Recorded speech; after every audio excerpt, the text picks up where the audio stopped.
As our next step in this example, we're going to basically place a Revit curve, and we're going to create that Revit curve just by joining curve by points by reference points. We're going to create a curve by points, and now we're going to just basically pull together some reference points to make that happen.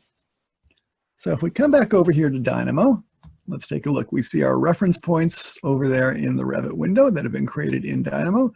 Let's just pan on over here. What we're going to do is basically create a Revit curve. We're going to do that by just putting together a list of the reference points. So list create will get us started. Okay, now I should have a list of 3 points. Just look at that for you. Very good. And now we're going to create a curve by points from the reference points. So I can just pull those points in. And what this is going to actually do is create a Revit curve.